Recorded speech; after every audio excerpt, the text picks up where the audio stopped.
Welcome back, everybody. Post 2026 NFL Draft Edition to the Ball and Blitz podcast. Joined, as always, by my co-host, Jaden Seeger. How's it going, man? How was draft weekend for you? Draft weekend was fun, as always. Green Bay didn't have a first-round pick, so Thursday was kind of just like – it was more just watching it to see, like, all the surprises, like who fell that I didn't think would, who went much earlier than I thought they would, and that's always fun to see because obviously we know absolutely nothing about what the NFL GMs and owners are going to do on draft day, and it was proven once again. Yeah, it's always so funny to me how different their boards are compared to, like, you know, everyone has their own uniqueness to their board, but when you eventually compare it to consensus, it just goes to show, like, how little NFL teams give a shit about consensus. I feel like there were a couple drafts this year. Like, sometimes, like, year to year, I feel like typically you have one draft here where it's like just a bunch of reaches and it looks odd. I feel like there's a bunch of drafts like that this year.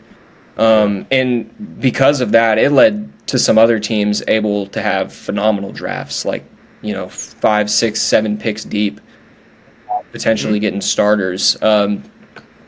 We're going to do the NFC today. We're just going to go over every single team's draft. We're not really going to do grades. I don't really believe in grades, draft grades anyways. Because we can give a grade based on what we think, but then again, it's like until we see how they're, at the very least, seeing how they're doing in camp or playing against real human beings on a real NFL field, like you can't grade that. I mean, it doesn't. That's something like a year or two down the line, you could be like, oh, that was a sick draft. Like, But doing a grade right now, it's like we're just going to echo what we say with our opinions today. Yeah. Anyways. It's going to be like, oh, if we have positive opinions about this, we're going to give it a good grade. So it doesn't really need I mean, like, we like certain drafts, we dislike other drafts. Does that mean that the draft that we disliked is going to be worse than the draft we liked? No, it doesn't. You don't know. Nobody knows. This is all just one big test for draft analysts, you know, being able to build your own consensus big board and then kind of correlate your grades based on where teams got certain players ahead or below consensus. That's at least how I treat it. I give it a grade based on what they did on my consensus board, but not personally how I feel about their draft or how I think they're going to perform because, like you said, nobody knows. We just have no idea. Yeah, you gotta see at least something. So, like I said, we're gonna start in the NFC, and we're gonna start in the NFC North. I think we decided to just start on Chicago. Is that what we're doing? Yeah, just do it alphabetically based on their division. So I'm looking at Chicago's draft. They got Dylan Thieneman at 25. That's been one of my guys this cycle the entire time. I thought he was good as early as 12 to Dallas. They obviously got the better safety in Caleb Downs. So I think getting him at a huge position of need for Chicago at 25 is phenomenal value. I wasn't like the biggest fan of their picks after that. I mean, Logan Jones, I think, is a starting center in the league.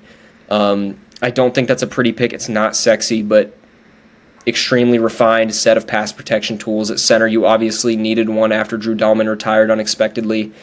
Then you move down the board. Sam Roush is one of my favorite tight ends in this class. I don't know if I love taking him as high as you got him, although there was a lot of teams reaching on these, you know, stocky inline blocking tight ends. You know, and I can't really blame them. There are a bunch of other teams that did it. When we go to the AFC side, we'll talk about Jacksonville in particular as another team that I think really reached on that archetype. I don't have too many good thoughts. I mean, I don't have too many bad thoughts. I like the Thieneman pick. You got good value. I think you got a starter with Logan Jones. I think down the board, Malik Muhammad can be a really, really solid nickel corner for you. And Keyshawn Elliott was a linebacker in this class that I thought had potential to be a weak side linebacker who plays early. So fine class. I don't think I'd give it some A+ home run, but got starters at positions of need. Good draft. Didn't overthink. I'm looking at this, and I see 2 guaranteed day one starters in Logan Jones and Dylan Thieneman, obviously. Dylan Thieneman, you liked him a lot more than I did. He was still easily a first-round grade for me. Like at 25 is like... Yeah, that's a good pick. Obviously, position of need. needed safety like so desperately with no Brisker, no Byard. Logan Jones, I was a huge fan of. He was my guy after I let you have Fabechi Nwewu in our My Guys episode. But that was when I thought Logan Jones was going to be like a mid to end third round pick. Not that I think I think I said like I'd be fine taking him at the back of the second round. It's just not as awesome of a value. Yeah, you thought you could get him later, which is just like I they basically got him where I thought he should have been going. So like you got him at an appropriate value rather than what his expected value was, which was like a absolute steal. Right. Yeah, I not too much. I think Ryan Poles really just didn't overthink it. I think they addressed a good amount of their needs. Not addressing receiver is interesting. It's to me, and they got Xavier Thomas. They didn't address receiver heavily in this draft for it. Which is interesting to me because that means they really believe in the pairing or the trio rather of Loveland, Rome, Burden, which I think is good process. I think when you have three guys that young, you should be cashing in on their rookie scale deals. You understand how much value they bring while still being this age and only continuing to get better. Maybe would have liked to see them get Caleb's some kind of like vertical field stretcher archetype, and maybe that is Xavier Thomas. I wasn't the biggest fan of Xavier Thomas. I still think that's the archetype they're missing in their receiving room. But yeah, I would have loved them to be the Hurst. Hurst would have been cool. I even think Brazel would have been cool. Brazel, yeah, especially with where he went, because they would have passed on Brazel to take Roush, correct? Take Logan Jones, or actually, I'd have to let me look at where. Let me look at Roush because Brazel went in the. Yeah. Chris Brazel went in the third round, pick 19. So Chicago passed on him twice. No disrespect to Sam Roush, but like he's your tight end 3 and you're taking him in the third round. I get it. He's not Cole Kmet. He's not Loveland. Yeah. Loveland's basically a slot pretty receiver. Much. Like you're asking him to do a completely different thing. You're asking him to be like a sixth lineman. That archetype. There's just usually a guy in like the 6th round that you can be like, go block for me. And I just don't think starting that inline blocking tight end run for them made a whole lot of sense. I think there were guys that were... Overall, I don't have any like overarching negative thoughts about the draft. I thought they did fine. I did too.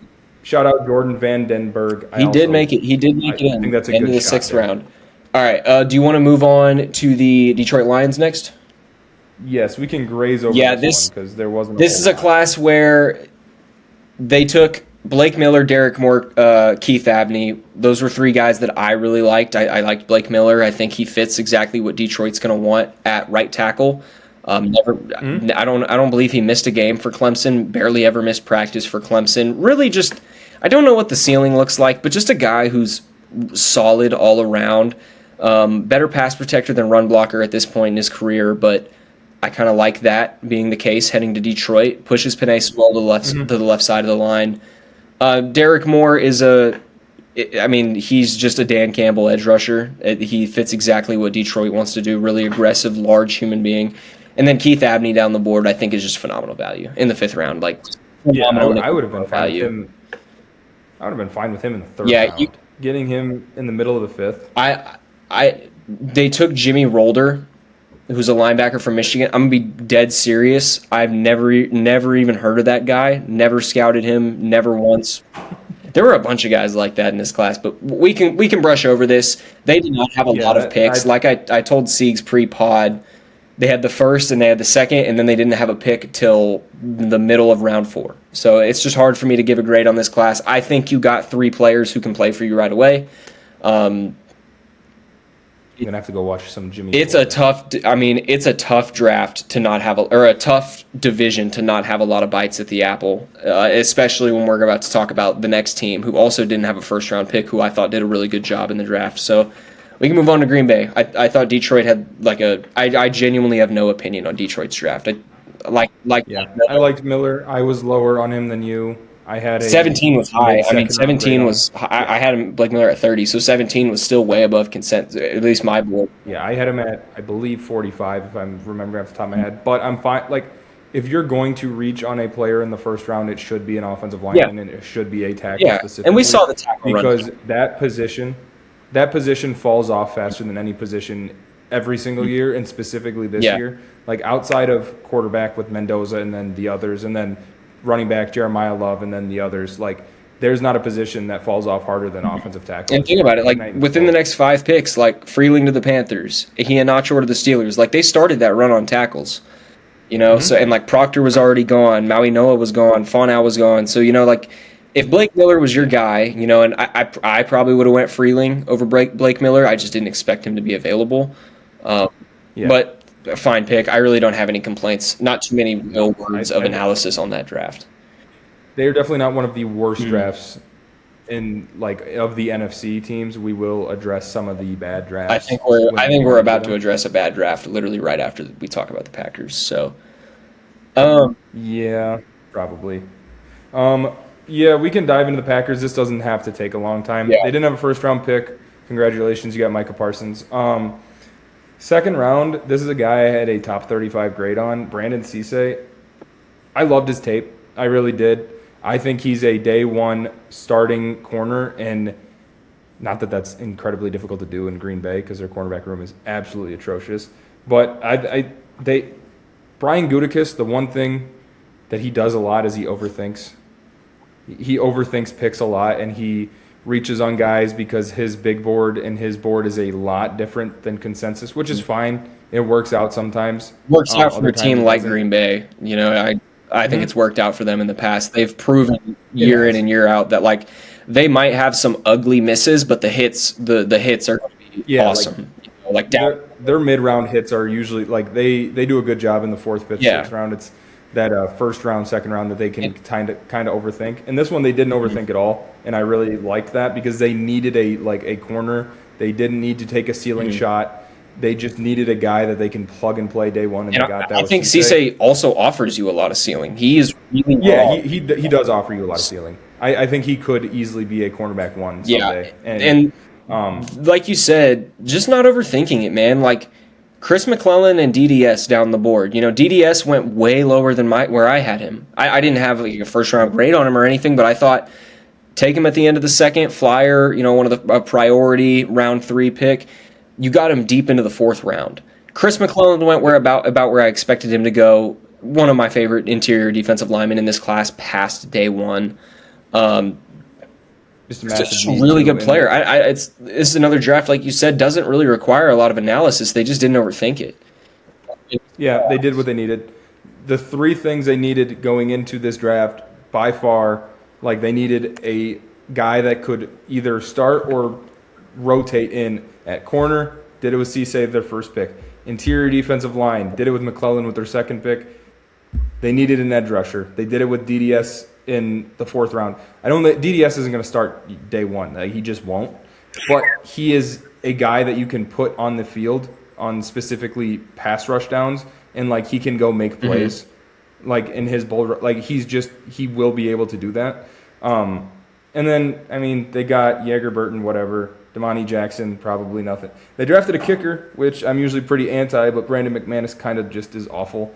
I'm normally pretty anti that too, but once you get to like, you know, it was at the very end. It was a comp pick in the 6th round. So like you know what I mean? Like at that point, if it's your last pick of the draft, you feel comfortable at other spots, and I think the Packers are one of those teams that you kind of can't afford to take a kicker because a majority of your off season is just getting Tucker Kraft and Micah Parsons healthy. And I think this draft was essentially just, and they did some good things in free agency. This draft for them was like, hey, we're just going to patch a few holes here and there.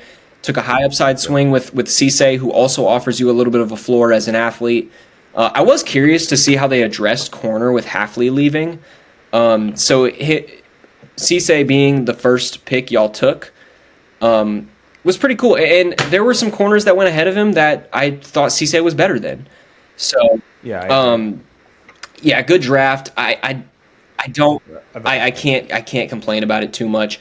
We can move on to the Vikings, and as I'm looking at this draft, I don't think this is as bad as the Caleb Banks pick is rough. I'm just going to be real. The Caleb Banks pick is like really bad. I I completely disagree, but I am I fine. just I am fine. I just think that hearing high, you out on like, it. could you have not from 18? Could you have not traded back to like 25 and picked up a? But I guess if here's the thing. Here's the thing. If this works out, this might be the best value pick in the first round if it works out with Caleb Banks because he's essentially Jalen Carter. He's Chris Jones. He's that level of defensive prospect when he's on the field playing and he's engaged. If there's a DC that can get that out of him, it's Brian Flores. So I understand the vision.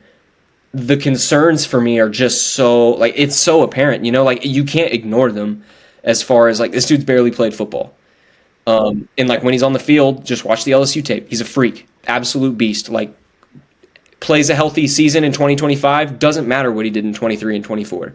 He's the top 15 pick, like no question.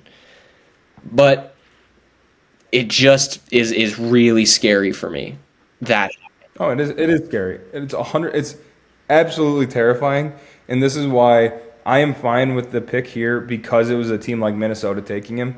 If this is a team like, let's just say Green Bay, Chicago, Detroit, any of the other teams in the division, a team that is planning on being competitive next year, I would have hated the pick because you basically set your first round pick on fire. Not necessarily on fire because like he could be a day one impact player, but like you said, he could also like be a guy that takes time. And so that's fine. Like him in Minnesota is fine. Minnesota shouldn't be attempting to compete this year because they're not good enough. Yeah. So I don't even think he's a project. I just think it's like you need to get him on the field because you need to see what you got because he's barely played football.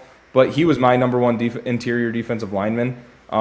He's a freak. He offers the highest ceiling of any defensive lineman in the draft besides David Bailey and Ruben Bain. Like edge, interior D line, anything. I think he has the next highest ceiling outside of I those think two. I think he has the highest ceiling. I don't even. Hey, you could absolutely argue he's got the highest because that's a guy who could be a double-digit sack guy off the interior. And 100%. That, which is why I was fine with the Vikings taking him. It was early, but he was in my top 20. And like to be fair, like the defensive tackle run did start. It started at the end of the first round, so like maybe if you trade back, you could get him. You're playing with fire at that point, depending on how far you trade back. Like I believe the defensive tackle run started at 29 with Kansas City. Was there anyone taken before that, like in between Banks and Woods? I don't think so. I don't think so. Caden McDonald, Kristen Miller. He went in the second. Yeah. Lee Hunter. Lee Hunter. Yeah. So I guess they kicked off the defensive tackle run. So it better work. It better work. And it easily could not work. It was a volatile pick. I will admit. But I'm looking down the board and I'm like, Jake Galde, that's a good player. He could start for you day one. I like Dominique Orange in the third is like, I think that's another good defensive tackle. It's kind of like that's a good value pick. I was kind of confused doubling up interior D line in the first and third. It's too good. I think they got two good players, but I just doubling up a position and like drafting two of the same position with your first three picks is just kind of odd. Yeah, I understand that. Going down the board, Caleb Tiernan is a guy out of Northwestern that I really liked. I think this is a dude who I don't think he starts day one, has to add a lot of play strength, but fluidity, really smart mover, footwork, hand placement, good. Length, size, like has prototypical everything. Can he sit for a year behind Darisaw and O'Neal and maybe he's the guy next year after you let O'Neal walk in free agency? Maybe. Jacoby Thomas. I did like Jacoby Thomas. I do like Jacoby Thomas. Charles Demings. These are two secondary guys that I loved on day three. And Jacoby Thomas was one of the last picks of day two, but still, like, good player and a really good scheme fit for Flores. Like, makes so much sense. Then they got my guy, Damon Claiborne. Yeah, they got your dude. Zone run scheme, KOC should be able to, like this, he could just be Aaron Jones, like that archetype of player, scat back out of the backfield, give him some wide zone, give him some pin pull outside zone. I like this draft. I really do. The more I talk myself into it, I did not remember them getting this much value down the board. I do actually really like this I think if Caleb Banks hits, this could be one of the better drafts I think if Caleb Banks hits, this might be the best draft by far. As Yeah, I'm you looking at it. completely went 180, talked yourself Yeah, into it. no, I like because it. I don't remember after the Caleb Banks pick, I did kind of just tune the Vikings out. I was just like, it almost doesn't even matter what you do. And it was also because the other guys that were on the board, you know what I mean? Like, Mekhi Lemon No, was I on the get board it. at that point. Thieneman was still on the board at that point. Bain just went. Bain would have been a cool guy to trade up for. Uh, yeah, I mean, really just Lemon and Thieneman would have been my guys there. I didn't expect Lemon to be available.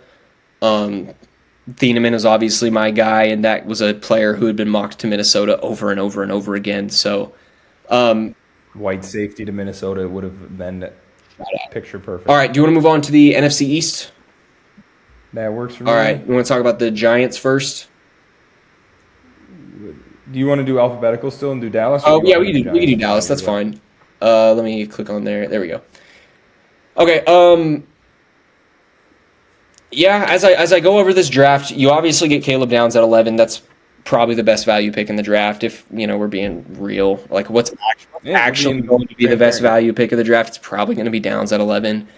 You probably got the most talented player in the draft, and you got him at what? 11? Yeah. I wasn't the biggest fan of Malachi Lawrence that high. I know there's Malachi Lawrence fans out there. At 23, though, I would have clumped him more in that range of like Zion Young, R. Mason Thomas, T.J. Parker, Akis a little bit. I 100% echo that. I would have put him at the top of that. Yes, I would have. If he was available, like where Buffalo took T.J. Parker, I think there's a real conversation that is had there between those two guys as far as the first edge off the board, round 2. Yeah, I agree with that 100%. Yeah, and like Jayshon Barham is a edge/weak side linebacker out of Michigan. I think he fits what Dallas is going to want to do because he can play on the line of scrimmage and he can play off ball. More of a lighter edge rusher. I almost think he's a guy you want to play off ball more often, especially. And that's probably fine because they do, and really bad. Going down the board, Devin Moore was another one, like a really good boundary corner that I like down the board. 6'3", really good size. Finally put it all together in 2025. I like Dallas's draft. I do. I think they hit in certain positions. Like Caleb Downs, I know is going to hit. If you can just hit on like one of these other guys at the big positions of need. So like if one of Jayshon Barham and Devin Moore is good, I'm cool with the draft for Dallas. And I like LT Overton as well. Yeah, I think late in the fourth situational. Yeah, late in the fourth. I kind of a weird tweener player, but like that's where you take the swings on guys like that. So especially and that late, exactly. Like if he wasn't a tweener and if he was like solidified, like in his like what his role was going to be, I think that's a day 2 guy. And you got him at the end of the 4th round. So I just think it's a good pick. It's a good another class that I don't really have too many thoughts on. They got the guy that I don't think anyone expect. Like he was the trade up target for Dallas. Everyone was mocking, but I don't think anyone believed they'd get him at 11. I thought people maybe he'd have to get to 8. They'd have to get to 9. Instead, they got him to 11, and you got probably the best player in the draft. One of the best players in the draft. At the very least, the biggest position of need on your entire team. Good pick for them. I thought maybe we see them go receiver because of the Pickens news. That didn't happen. They didn't take a receiver at all in the draft. Not really surprising. Do you want to move on to the Giants? Yeah, we can go straight to the Giants. Okay. I love this draft. I just straight up, I love this draft so much. Arvell Reese, day one starter at inside linebacker for them, which is what Harbaugh said, which I kind of like right away. I think I think he has the higher ceiling at edge rusher, but in order to maximize everybody on that defense, playing him at inside linebacker, which is a position he's good at, can play really well, can still blitz, can still rush the passer. I think it makes sense. I really do think it makes sense. The whole question was, where is he going to play right away? Because, you got Thibodeau, you got Abdul Carter, you got Brian Burns. Well, Thibodeau could be traded at any second. And if that's true, then there's your third edge who also can play inside backer if need be. So yeah, as a rookie, he's just going to be souped up Edgerrin Cooper. And then if injuries happen or in certain packages, it's like, hey, we're going to line him up on the defensive line, and he's going to fry the shit out of your left tackle too. Like, cool. That's awesome. That Great, was maybe probably like the second best just value pick in the great draft. run instincts.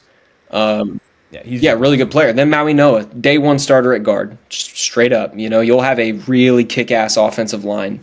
Uh, That was one of my favorite picks of the draft that didn't get like talked dude, about a whole wherever lot. Maui Noah went wasn't gonna get talked about. Like it was just gonna be like a Yeah, boring, like, yep, good player. It's like Vega. yeah. Well, my thing was like there were so many people. They were like, oh, they need a safety. Oh, they just took Caleb Downs' teammate Arvell Reese. Oh, they could go get Caleb Downs, and that would have been cool. That would have been, I mean, that would have been filthy. Like straight, like that would have been filthy. Mhm. But you have two top 10 picks. If you went and used both of them on an off ball linebacker and then a safety, that could like age really Yeah, poorly. yeah, Like absolutely. You're it taking a could. huge risk on like, man, fuck positional value. We're just getting the best players at these positions. Yeah, exactly. And yeah, that's a huge And risk. and I think Maui Noah is like just awesome. So Yeah. I think it's fine. I really like that And pick. then you got down the board, they got Colton Hood in the second. They needed another corner. I think you got a guy who could have went in the first round. Um, at any spot, I thought he could have went to Seattle.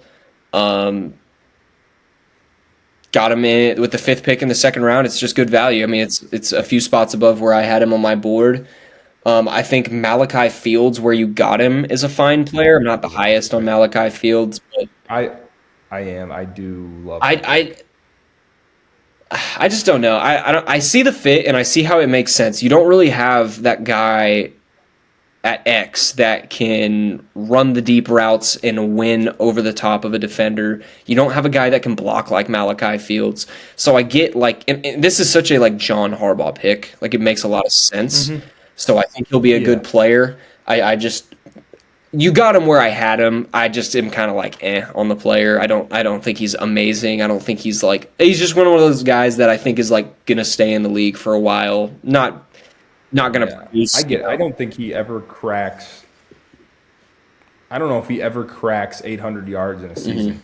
I think you're thinking to yourself like, Like if okay, he's just like Mac Hollins, you just like take that and yeah, run. yeah, that's what I think they're going for. They're going for like the pre dog shit Alan Mhm. Lazard, Mac Hollins stuff. Can win 50-50 balls, can get downfield, is not a terrible separator. Athletic, blocks the piss out of He's a everybody, freak athlete. and Yeah. like you have Malik hmm Neighbors, you have 150 targets a season already like taken away. They're yours. You're going like you have Jackson Dart. You're going to be throwing a lot of passes to tight ends and running backs. It's just going to happen. Like you don't really need to go out and get like a flashy second receiver, third receiver. Like you just need guys that play a role and do their role well. And I think that's Malachi Fields. Yeah. And then down the board, I like J.C. Davis. I think is a fun swing at tackle or guard, wherever you play him. Jack Kelly, I think, is a fun swing at backer. All right. Do we want to go to Philly next? We can do Philly. Philly got my wide receiver one with Mekhi Lemon, so they're automatically going to get a boost for me as far as the player goes. The fit is just unquestionably weird.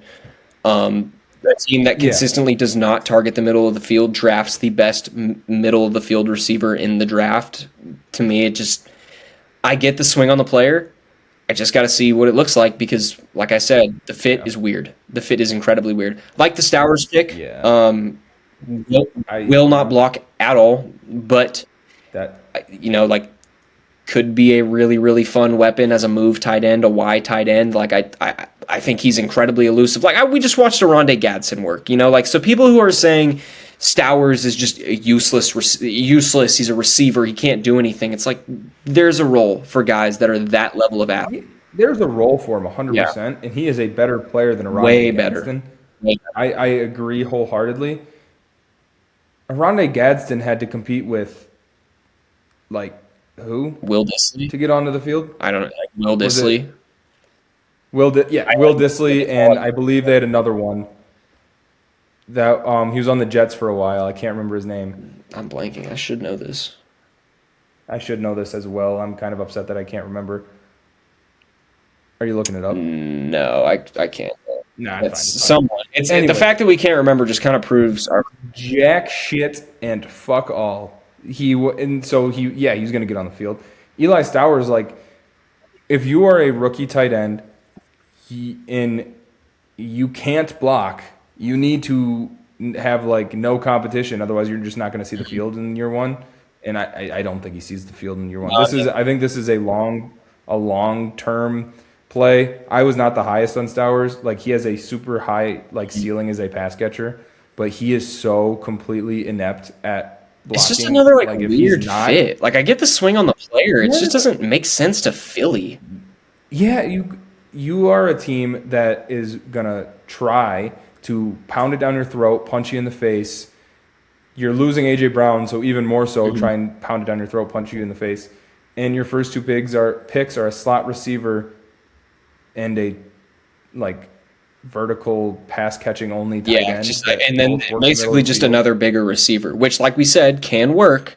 It's not impossible. It's just weird. It's just weird. And like down the board, Markel Bell. Like, if there's one team to take the chance, I guess it's Philly. I'm just like, I don't like this. Will the footwork ever speed up? Yeah, I don't know. Cole Payton in the 5th, Micah Morris in the 6th. Which now you drafted like quarterback 12 in the. They took Uar Bernard, who is the best athlete in the history of the sport, but has never played organized football before. So take that for what you will. Drafted in the 7th round. Yeah, it's a fun, like, just see what he looks like in training camp pick.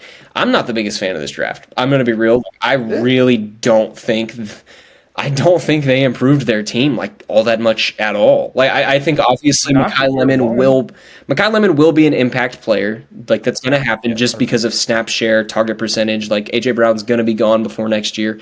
He's going to get a shit ton of targets, and maybe this is a way that maybe they do change up their philosophy offensively, their identity, and it's maybe a little bit more meshes, a little bit more crossers, a little bit more just quick hitters. I just don't love this draft. Like, what is the Cole Payton pick? I'm looking at this. This is by far the worst draft. What is the Markel Bell pick? Like, you wanted to take a swing on offensive linemen, like you passed on Ihi Anachor for Makai Lemon. At the beginning of the 3rd, too, it's like, if you're going to take this shot, like, the beginning of a 3rd round is like, this is a guy that should be a day one contributor. That Markel Bell is not a day one contributor, and he doesn't even have a chance to be. No, and I get, like, look, I can understand the sell behind Markel Bell, but I also am just not a big fan. I wouldn't have done it. I think it's a year at least until you can get him to like a healthy weight to where he won't like he can physically move on a football field with NFL players. But I also don't think with him being as big, I don't think he anchors very well. He obviously doesn't have the foot speed. I think he's just genuinely too tall to have perfect hand placement. Like, pad level is always going to lose the leverage battle. Like, this is just a throwaway pick to me. Yeah, and Cole Payton. Shout out Sean Clifford. That is all I'm thinking about when I see this Cole Payton pick. It's in the 5th, so like I'm not supposed to care, I guess. But this is a team that like consistently does find value in the later rounds, and it's like you can go get a swing tackle, a guy who can be like a backup guard that if you get an injury can go start a couple games and you can survive. This could be like a wide receiver 4 that can go block and can go do like play on your special teams. This should be in situational interior defensive lineman that wins like on third and longs and shit. Like, just comes in on obvious passing downs. Like, the 5th round, you're not getting a like everyday 3-down starter odds. Like, the odds just don't say that there's one get guys that make impacts. Yeah, on like special teams. The fuck is Markel Bell going to do? What is Cole Payton going to do? Literally, you're not going to play. They literally set 2 picks on fire with those 2. They set 2 and picks if Cole on fire. Payton is seeing the football field for you next year, your season's over. Yeah, like it just is. Yeah. If Cole Payton has a legitimate like impact on your team next year, your season's over, so it doesn't matter. Like, I get drafting a backup quarterback. Like, everyone needs a backup quarterback because you can't just, like, say your quarterback sprains his ankle, he's out for 3 weeks, and those 3 weeks are important before the playoffs or something. Like, you can't just throw those games away.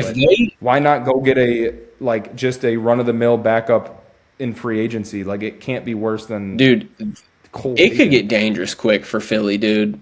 They're going to trade AJ Brown. That's going to happen. He's going to be a Patriot in a couple months. If they don't pay Jalen Carter, like, I get it, they'll get a nice pick for AJ Brown. They'll get a first round pick for AJ Brown. You think so?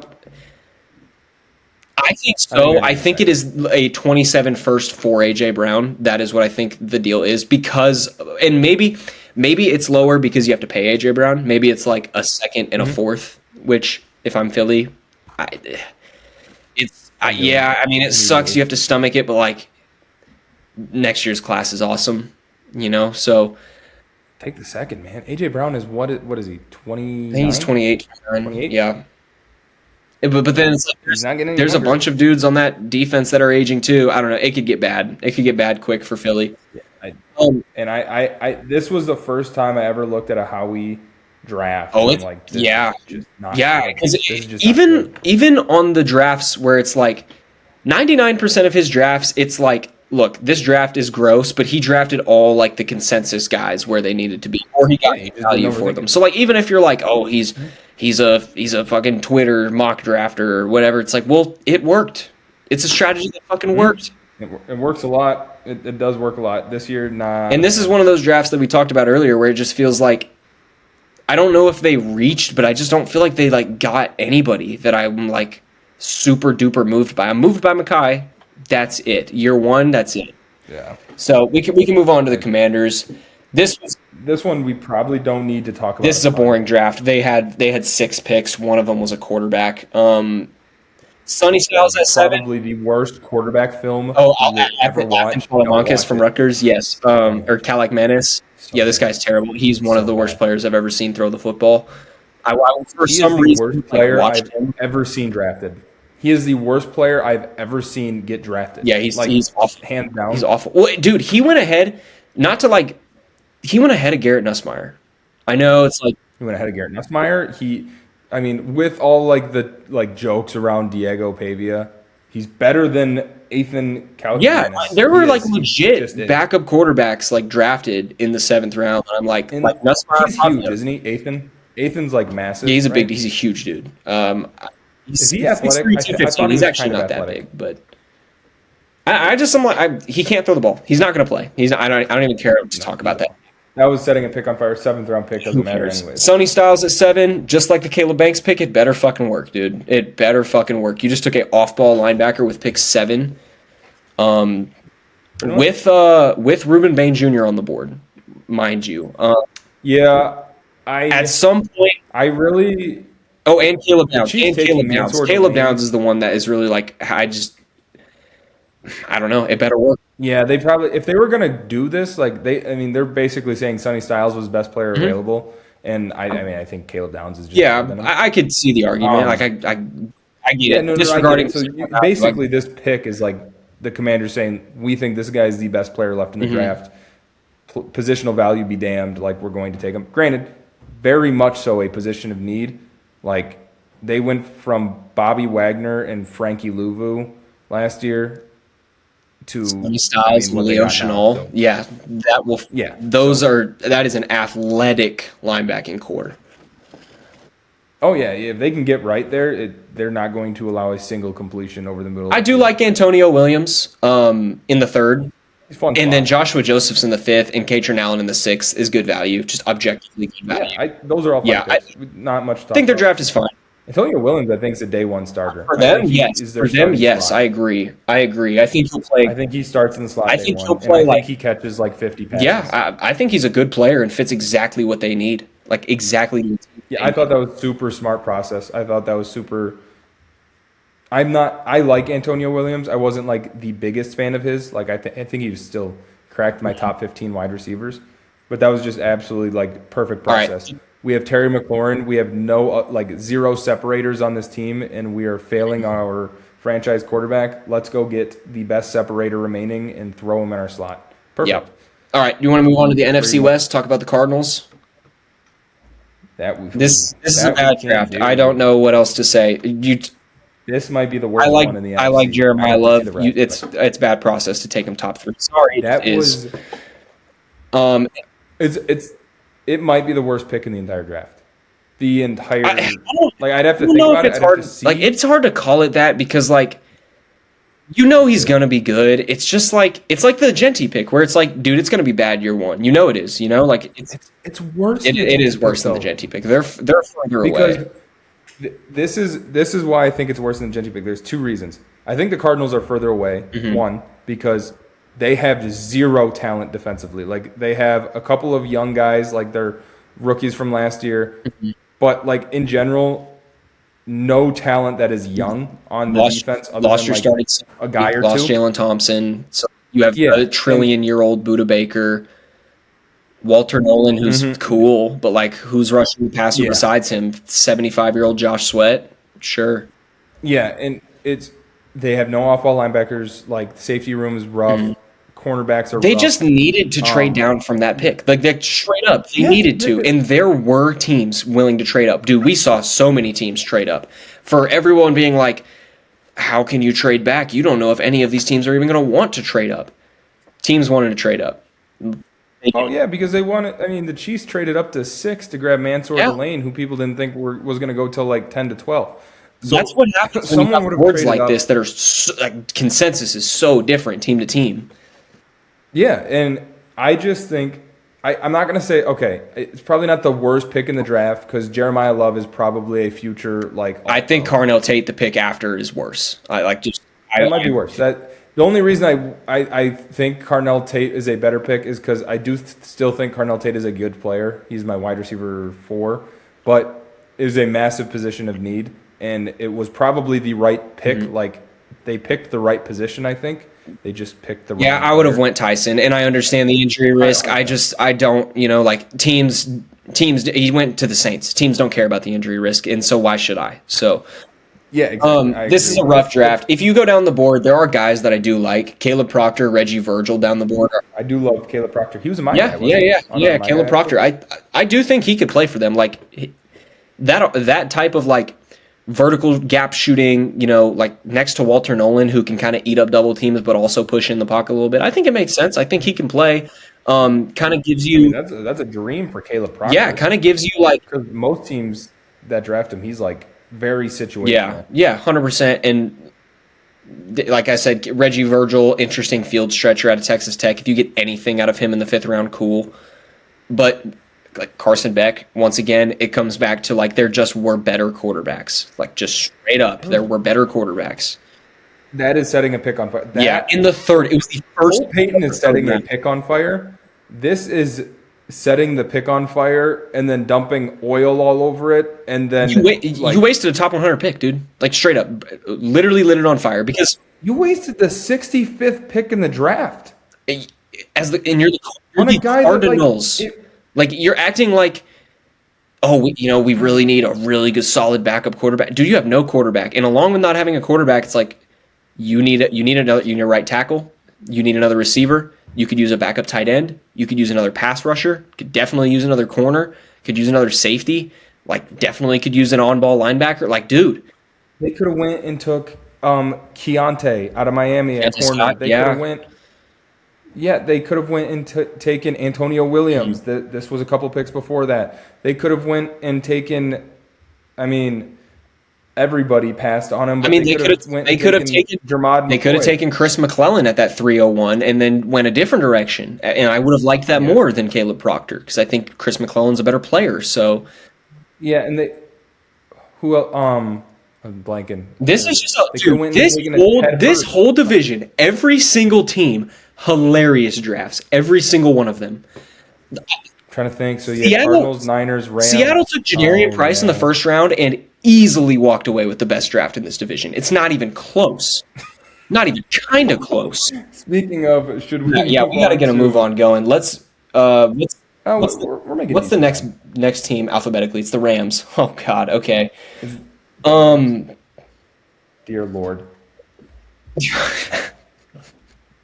I take back what I said about Jeremiah Love. This is the worst pick in the draft. By far, hands down. And it has nothing to do with the position.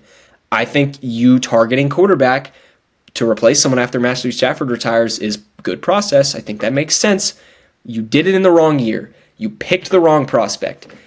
Guys, imagine a world in which LA next year is heading into an offense in which they can take Dante Moore, Arch Manning, Lenora Sellers, Sorsby, Mensah, whoever the fuck is going in the first round quarterback. Let's just say there's 4 guys that go in the first round, they get one of them. Imagine going onto that team as a rookie quarterback with that offensive line, those receivers, and Mekhi Lemon instead of Ty Simpson. Or even Kenyon Sadiq over Ty Simpson would have made sense. Or you could have went tackle. Any of the offensive linemen. You could have went tackle. You could have went Freeling. Literally any of them. You could have went Freeling. You could have went Avion Terrell. You could have went Colton Hood. Like, you could have taken one of the corners that fell a little bit. Yeah. Because that's a position of need. And I thought Avion Terrell was they could have went literally any other direction. And I don't, I've seen so many people. I am a Packers fan. I understand the draft a quarterback, let them sit for a year, 2, 3 years, let them sit, let them learn under an all-time great. I'm not blind to the fact that it can't work. I think if you can do it, then do it.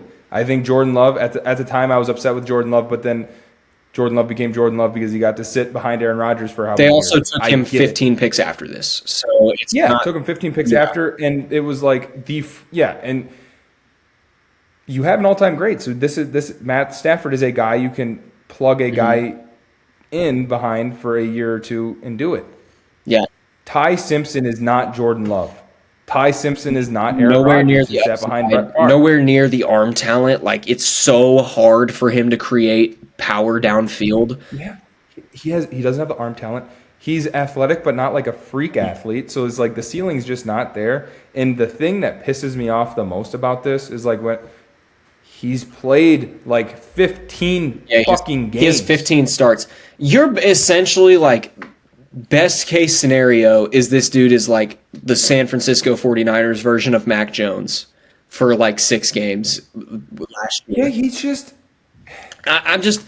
it's just a horrible pick, man. And if it works, I don't care about me being wrong on this, because for every time this happens, for every 10 times this happens, it works once. There's one Jordan Love. You know what I mean? And even with Jordan Love played football. He played a lot of football. Utah State, and the thing with Jordan Love was you were taking the gamble on Jordan Love because Jordan Love had an absolute rocket of an arm. If Ty Simpson had went back to school and the Rams took him with this exact same pick next year, it's a completely different conversation. Yes, he's a year older, but he has the starts under his belt now. You have a little bit more refinement to his game. You understand, okay, he's not as far away. Dude, he's so far away. If he's playing games for you next year, your season is over. If it's more than a couple games, your season's over. And for the Rams that are in a Super Bowl window right now, Matthew Stafford could retire literally in a year. You have to take advantage of every single year you have left with him. This might be it. And this might not even be the guy McVay wanted. McVay. Which is is McVay just going to follow Stafford? I'm honestly at this point, it's I'd be shocked if he doesn't. Should. I'd be disappointed if he doesn't. Yeah, this is unbelievable. And then I have never seen a quarterback prospect that so there's a lot of quarterback prospects that their flaws are they're super raw, but they have these things you just can't teach. Freak athleticism, rocket arm, etc. Anthony Richardson. But they don't have the starts under their belt. They don't have a ton of experience. They're super inconsistent, whatever. And then you got the guys that are he's played a ton of games. You got a super safe floor with him. He's a game manager, but he doesn't have the super thing. He doesn't have the things you can't teach. Ty Simpson doesn't have either. He doesn't have the games played. He doesn't have the floor, and he doesn't have the ceiling. What are the odds? And I'm going to say over 50%. I don't even care if that's an exaggeration. I think what are the odds he's Christian Ponder? I mean, it probably is something a little bit greater than a coin flip. I don't know, 60-40. Just because, here's the thing. He's going to get a chance to play. He's going to, because Stafford is not immune to injuries. And even if this is Stafford's year, that's the Rams starting quarterback next year. You are staking your claim in Ty Simpson. And look, if you're the Rams and you traded back to 26 and took Ty Simpson, it's a different conversation. It's a completely different conversation. Yeah, because then you get something. It's like if you took him, everyone predicted him to go where Jackson Dart went. All right, if he went where Jackson Dart went, that's fine. You know, and you accumulated stuff to move Right. back to then select the same guy. right. That's why like people didn't love Carson or Jackson Dart the player, but getting him at that spot is like okay, you get the 5th-year option. It's late in the first. You know, you already had a first-round pick with. You know what I mean? Like it's you can justify it. There's no justifying this. It has to No, work. and the best part of all of this is they followed that up With Max Clare. Yeah, so that Terrence Ferguson pick that you made last year set that shit on fire. Well, you set Max Clare on fire too, because he's not a second-round tight end. I think he's better. I think he's just better than not. Ferguson, but I also think it's I like agree marginal 100%. to the point where it's like I don't think either of these dudes are like guys. I think they're Jags, and I think Claire has a little bit of You upside. now have two young tight ends that are. Claire has a little bit of upside, I'll say, because like if you watch his Purdue tape compared to his Ohio State tape, like there's legitimate juice. But once again, like tight end 2, 3, maybe with Parkinson, like what are the odds he just plays like I don't know 12, 15 snaps a game, half of them being on special teams for the full season, and you get literally nothing out of this draft year one. My favorite pick they made was C.J. Daniels in the I do like, 6th round. I That's do all like need C.J. to say. Daniels. And Tim Keenan in the 7th is a fine swing. It's just a bad draft. We can move on to Horrid. the next NFC West team, which would be the Seattle Seahawks. Yeah, I mean they actually walked away with an okay draft. Look, Jadarian Price in the first is bad, but they kind of had to do it. I wish they would have traded back to do it, but like it's whatever. He wasn't going to go much further after that, anyways. So No, someone would have Right. taken him. He was the second best running yeah, back in the very draft. consistently. So I get it, and like there's upside there. I understand. And 5th-year option. Yeah, So I understand it. And the 5th-year option on a running back actually is value. It does valuable. It does hold weight.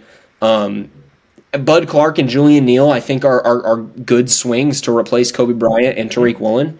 I think a Mike McDonald-led defense can get starters out of those guys. Bud Clark is a dude who it's a little bit of boom or bust with him as far as like he's probably either making a huge PBU or intercepting the ball or he's getting dunked on 80 yards down the field. I expect McDonald to hold that in. I like Julian Neal as a prospect. I really like Andre Fuller way down the board. Andre Fuller out of Toledo at pick 7 or at the round 7, 20 picks into the 7th round. Really address their secondary. I think a lot of their other picks were kind of just like Bo Stevens, Emmanuel Henderson. There's your Bo Stevens is I watched him at Iowa. He's a guy. He's going to be a career backup guard, like 6th. you're banking on Iowa.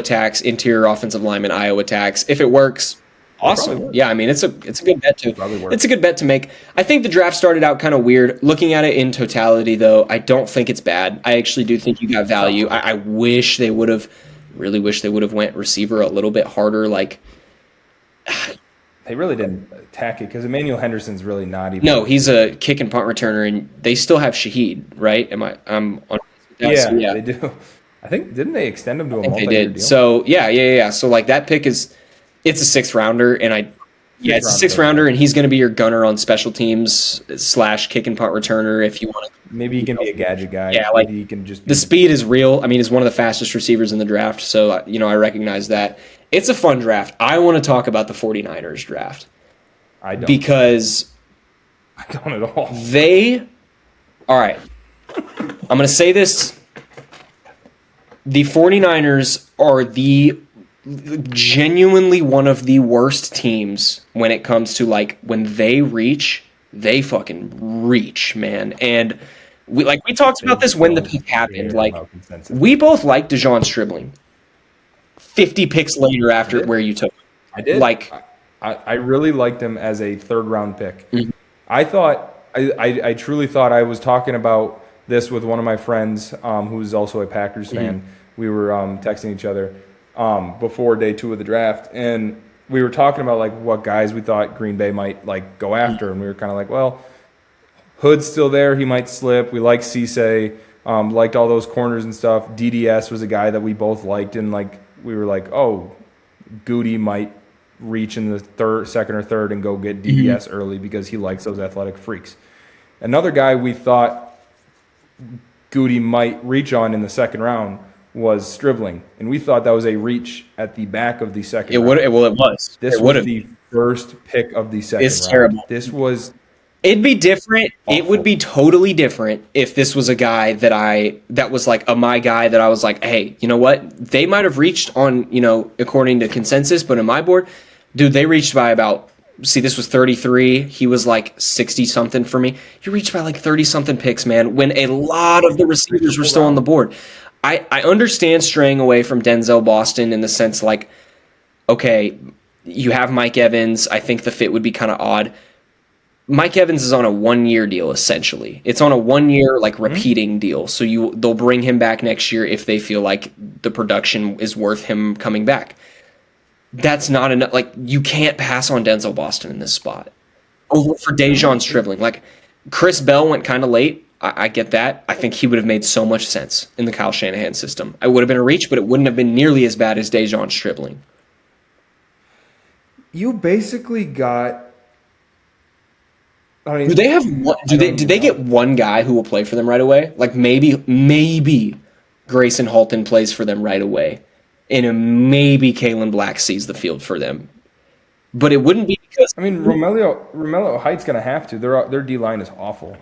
I'm just like I don't like Romello Height like at all. So like he's super old, but he's also not like the floor play that an old player usually gives. I get that. It's just like how is he still this raw at this age? At that age. And it's like I get it. He's got some twitch. He's got some explosiveness. Dude, he's like 34 years old. There's no ceiling for him. It's like. I didn't love the Messidor pick for the Chargers, but I also understand it from the sense that he's a good player right now. He's really skilled, really talented, like just super refined edge pass rusher. Romello Height is not. They're very similar in age, and honestly, now I'm curious. I want to see if I can actually find his age to the T. I think he's 24 almost. I think that's what it is. I don't like the pick. I don't like any of these picks outside of Grayson Halton. Not one of them. No. Kalen Black, is he going to play? Because if he does, you guys have no running game. None at all. Season's over. And if your best pick is like maybe we got a defensive tackle who can rush the passer on third down, I mean, you're even reaching in the fourth and fifth rounds, man. Yeah. And I usually don't care about that because it's the fourth and fifth rounds, but Jaden Duggar in the fifth round or in the middle of the fifth round, Enrique Cruz in the fifth round, why are we okay? They needed a guard so bad. You passed on Pregnon. I'm not even the biggest Pregnon guy, but when you get into the third round, how in the fuck are you passing on him for Romello Height? I get it, the defensive line is bad. Maybe take one of the 8 edge rushers that were available at 33. TJ Parker, RMT. Start the run. Yeah. Dude, TJ Parker was right there. It was right there. You could have gone TJ Parker there, and then in the third round you could have gotten Pregnon, and then in your third round pick you could have went and you could have gotten a receiver. You could have gotten. It could have also just went any other running back. I didn't love you could have went. You could have gone Brazel. You could have gotten Brazel in the third round. Yeah, you could have went, and then you still get Halton in the fourth. Yeah, imagine how we're talking about their draft if they go TJ Parker, Brazel, let's just say Emmett Johnson or Claiborne or just a better running back than Kalen Black, and then Halton, and then you can have your Willis, Priceox, Duggar. We'd be talking about them that's a good draft. They hit on we think they hit on their top guys. This is another one. This is just John Lynch, Kyle Shanahan thinking they're smarter than the rest of the league, and I think they're wrong. I think they're wrong. And I think a lot of 49ers fans think they're wrong too. 49ers fans. I have talked to many 49ers fans, and they wanted to take a bite out of a lead. I don't blame them. All right. Do you want to move on to the final division, the NFC South? Yes. All right. Alphabetical order. We talked about this. Dude, this draft gets better the more I look at it. The Panthers. This draft is awesome. This is the best draft, in my opinion, as far as my board goes. Dude, they might have gotten 6 starters, straight up. And they didn't have a first-round pick. Yeah, they did. They got Freeling. Oh, you're talking about the Panthers? Yeah. Who are you talking about? Oh, I'm on the Falcons because Alpha. Oh, that's another really good draft. But yeah, the Panthers had my favorite draft. Should we start with Panthers? It is the Falcons. Yeah, let's do Falcons. That's my bad. Yeah, let's do the I Falcons. really like this draft too. Yeah, look, I think they hit with their first pick, Avion Terrell, and I think the value there is absolutely phenomenal. And then there are other guys down the board that I like. Like I like Ethan Onionwa out of Ohio State. I think he could really play in the interior in the NFL. I think Harold Perkins Jr. in the spot you got him, like take the freak athlete, just play him at Yeah, weak side, it's a good play him at weak side linebacker. Hey, if it doesn't work, you have maybe the best gunner in all of football, and you took him in the 6th round. Yeah. Speaking of freak athlete, Ontario Thompson, maybe the freakiest athlete in the draft. I was curious where he was going to go. He was a guy that I played high school football with. Shout out Really? Ontario Thompson. Yes. He is, one, he's an awesome guy. So shout out Ontario Thompson. He deserves this. He is a freak of nature. Absolute freak of nature. He's about 6'3", 306. So not a super big interior defensive lineman. I believe he ran a 4.6. That's insane. Yeah, absolutely ridiculous. I think he was the fastest interior defensive lineman at their individual pro days, like in the entire draft. I watched him when I was a junior in high school. He was probably about 265, 270.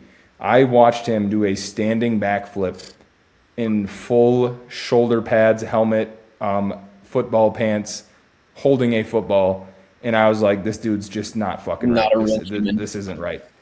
And just absolute freak of nature. It is really kind of a funny draft because like they go Avion Terrell, who's just like incredibly limited athletically. I love the tape. I think like there's legitimate things to love about the tape: the tackling, the stickiness in coverage, the hand fighting. Like I love the Avion Terrell pick. Instant day one starting nickel corner.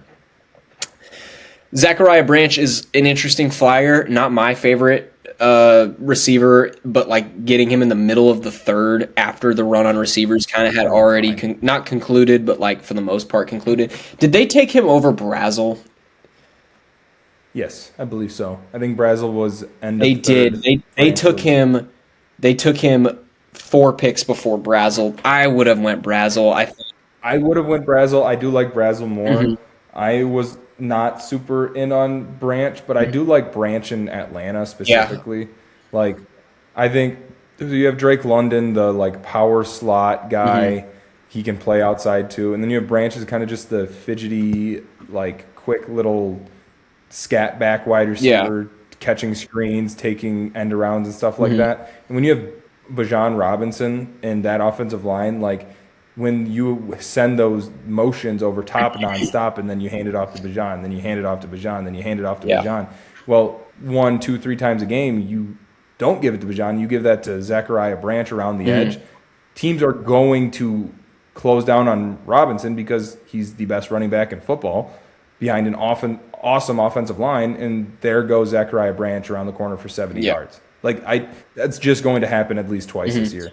He's just a super fun athlete. And you could throw him as your kick and punt returner right away, and he's one of the more dynamic guys at doing that. He did that more at USC than he did at Georgia, obviously. I don't think that's what you – I think he has more like upside as a receiver than that. Like I don't think he's some gimmick. But USC tape is – It is, yeah. Like I don't think he's a gimmick. I think there's legitimate things to like about him. Like the size is a concern, obviously, but like that quick twitch explosion, like, yeah, he could be a guy that gives you, 800 all-purpose plus a good special teamer, just a unique weapon. I don't mind the swing.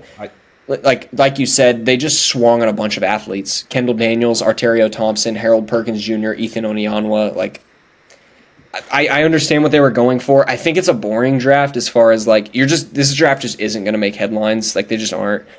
No, without a first-round pick, if Avion Terrell is really good, you're not going to hear about Avion Terrell all year. So, if Branch is really good, then obviously you'll hear about Branch. Like highlight here, highlight like Avion Terrell is really good. People just won't throw at him, and it'll be a boring, low tackle, low PBU, just a low statistical season. So it's like not a draft that's going to like win any beauty contests, but.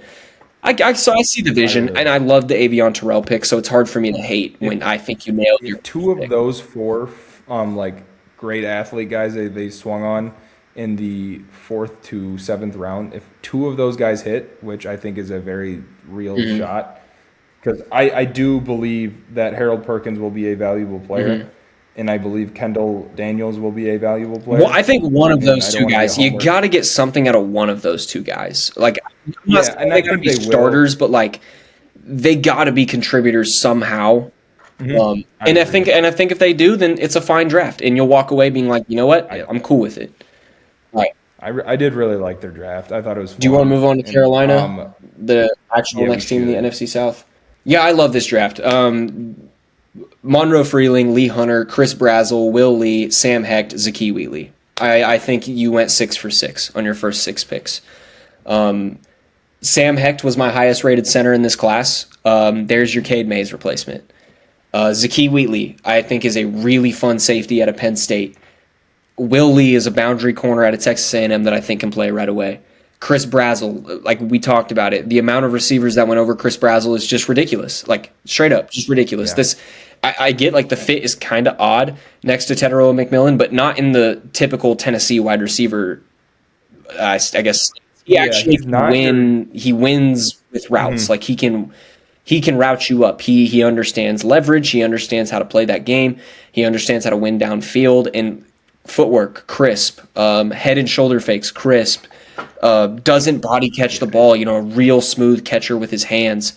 Good along the sideline. Like, as much as I think, I do believe in Zachariah Branch. Like, I think they should have went Chris Brazel. So I think Chris Brazel is a much more complete prospect. And then, like, Monroe Freeling, he's not going to play this year because you'll have Rasheed Walker. I don't know if Ike Ekwonu will get back this year, but you have Rasheed Walker and you have Taylor Moton, who will be your bookend tackles for this year. But I think if, like, Monroe Freeling is your right tackle year 2, add some play strength, learn a little bit behind the tackles. Like, Rasheed Walker's been in the league for a while. Taylor Moton's a veteran. He can learn from them. I love that pick, and I like a team like Philly should have taken him, and they passed him. Yo, that would have been awesome. All right, Philly didn't take him because they picked right after. But if right. Minnesota were to take him, I would have loved that pick. Brian O'Neill can leave in free agents. You know what I mean? So, like, it's another one of those drafts where it's like, all right, they didn't take a receiver first round, they didn't take a edge first round, corner for one of these positions that's like really sexy, and the pick is automatically going to get an A+ because you know what I mean. Like, they just got really good players at needs all down the board. Everywhere. Lee Hunter was one of my favorite picks of the entire. They got him like middle of the second. I thought he had a chance to go like, there's a tweet from Jordan Schultz right before the second round started saying the defensive tackle run is going to start very fast, like right away, and it did. Kristen Miller, Caden McDonald off the board right away. You know what I mean? So for them, and I thought Lee Hunter should have started. Yeah, I agree. I had a top 30 grade. I had a top 35 grade for Lee Hunter. He was my 35th player. So for them to get him in the 17th pick of the second round, which would be where would that be? Would that be 49? Yeah. So great value, and like huge position of need too. Once again, like he can play next to Derek Brown. I honestly think he could probably start next to Derek Brown like right now. I think he's the perfect player to put. Yeah, exactly. Like nose tackle that can eat blocks, but also can rush the passer. Like you'll create one-on-ones with those two on the interior of your defensive line. You will create one-on-ones for Jalen Phillips and Sporton or Uman Mielen all day. Like I really love their defensive line all of a sudden, and like once again, Chris Brazel, Teteroa McMillan, Jalen Coker. Did they add a receiver in free agency? Am I blanking on that? I don't think they did. I don't know one off the top. I don't think so. Yeah, I love this draft, dude. Like this is, I think you got 6 starters. Like I'll plant my flag now. I think you got 6 starters. Zakee Wheatley kind of being a guy that like. I don't know if he like plays starter snaps per se, but like I think he is the talent level to be a starter. Yeah, I love this draft. I really do. Awesome draft. All right. Moving on to the next team in the NFC West. That would be the Saints. Oh, it would be the Saints, yes. Okay, let me take a quick look at their draft. Yeah, I liked their draft. I did. Kristen Miller was my... They took some fun shots. Kristen Miller was our defensive tackle, too. Oscar Delp was a top 5 tight end for me. Jordan Tyson was my wide receiver, too, with a caveat that he would be wide receiver 1 if it wasn't for the injuries, but it kind of sounds like the team, like I said earlier, teams just didn't care. So he would pretty easily be wide receiver 1, and then down the board, I like the swing on Bryce Lance. Really good. Yeah, a lot of production. Lorenzo Styles, Barry, and Brown are really fun swings down the board. They took 3 wide receivers. Interesting. I really like that for them. Yeah, I really do like that for them. So Jordan Tyson was my wide receiver 1. I was a huge fan of Jordan Tyson. I think he is he's the perfect wide receiver prototype. He is a 6'2" boundary wide receiver that you could play as a power slot if you'd like. He can separate downfield. He can separate over the middle. He can separate close to the line of scrimmage. He is just, he's just the perfect wide receiver. He does everything you need to do. He's to me, he's like a more athletic Michael Pittman Jr. Yeah.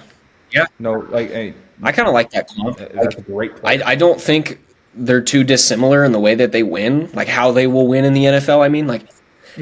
I don't think you're going to utilize Chris Brazzell as this guy who's going to win with slants. He's going to win with mesh concepts. He's going to win with deep digs. He's going to win with deep goes, and he's strong enough to win over the middle of the field with possession catches. He's not somebody that you're going to want to just spray get the ball in his hands.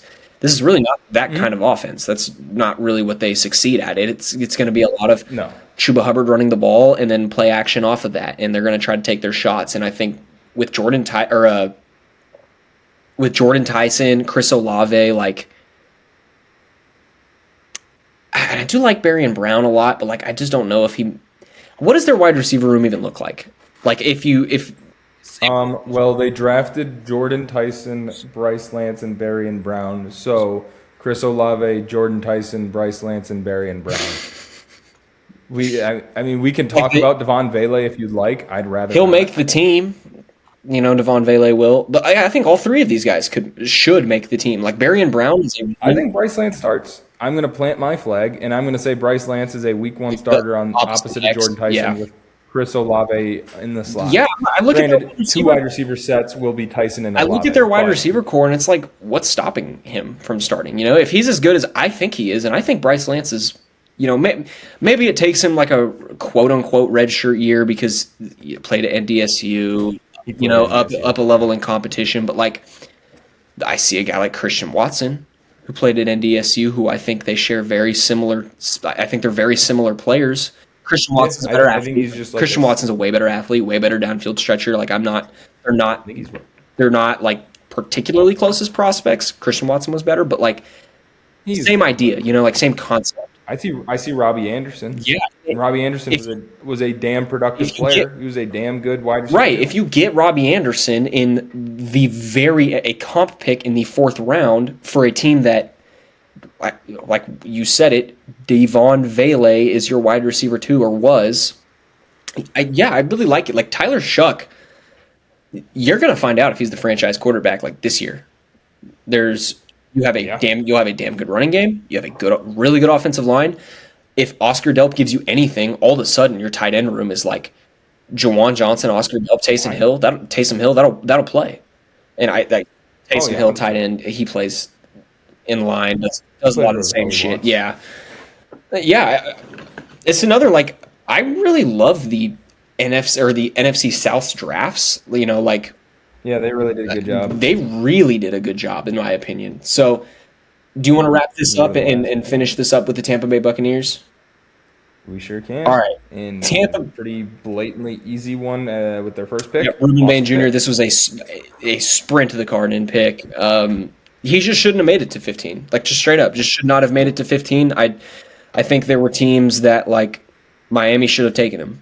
You know what I mean? They should have taken him over Proctor. And I actually kind of like Proctor a little bit, but not at 11.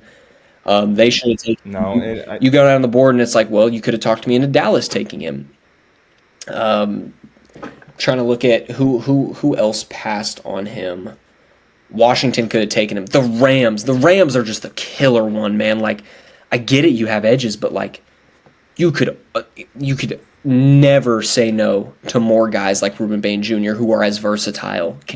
You could just completely overwhelm teams by having 8 guys that you physically can't. Waves of pass rushers. Waves. That's how you should win with your pass rushes, in waves. Especially when your cornerback room is going to be bad. Well, granted, not bad anymore because they got McDuffie. Forgot about McDuffie and Watson. Yeah, never mind. I forgot they got to McDuffie. But even still, it's like that's kind of what we're talking about. Like, Ty Simpson over Ruben Bain Jr. is just like, you're leaning too heavily into like, we have to get a quarterback. You don't have to get a quarterback, man. You have to. I think you're just straight up like smoking crack. Like, that's just an objectively awful decision. Yeah. As a GM, I have no words for Ty Simpson. Yeah, and other than let's go make history, as he said to Sean McVay, and Sean McVay replies with, yeah, no. Yeah, no. That is this is another draft that I really liked, though. Like, Josiah Trotter, kind of Nick Bolton-y in the sense that like, he's a really good run defender. He can't cover in space, but like, yeah, I didn't love that pick just based on where they got really, him. I do like the player, but middle of the second. It's just too early. Did he get taken over C.J. Allen? I think, did C.J. Allen go to the Colts? Where did C.J. Allen go? Yeah, he went to the Colts. Yeah, they took him over C.J. Allen. That's just a bad pick. I'm sorry. C.J. Allen went at pick 21 in the second round, and Josiah Trotter went at 14. You know? Yeah, that's just inexcusable because the things that Josiah Trotter excels at, like C.J. Allen's like better at it, but C.J. Allen also isn't can move sideline to sideline. But I don't think Josiah Trotter is a bad player. I think it's not like setting a pick on fire. I think he's a fun shot. And then you go down the board, Ted Hurst. I love the swing on Ted Hurst. Keontae Scott. Once again, it's just awesome nickel corner. This class was just not overthinking it. You got nickels. You got a future starter. Like, if you can get a future starter in the 4th round, like a guy that you were confident will be a future starter in the 4th round. And then I like DeMonte Capehart. Is an older prospect, but once again is like, he kind of like Jamari Caldwell last year. Like, I think can play right away. Yeah, this is a good draft. We talked about it like at the beginning of the episode. There are some teams that I fucking just love their draft, and typically when it's like the Panthers have a draft that deep, the Bucks have a draft this deep. Even we talk about, I think the Saints had a pretty good draft down the board, and then you look at the teams like San Fran, Jacksonville, who we'll talk about in the next episode. Arizona, Jacksonville's. James Gladstone is not long for that team. He just is not. The Travis Hunter trade, the draft last year, like the draft this year, I don't think it's going well. I'm just gonna be. So I mean, I saw an Instagram post today, and it was the teams that have reached outside of the consensus top 300 the most in the last 5 years. So basically, just like draft day player outside of what ESPN had in their top 300 players, which the draft is 256 picks long. So if you're picking someone outside of the top 300, usually not a great decision. Yeah. The Jaguars had 12 in the last 5 years. I mean, that's literally over 2 picks.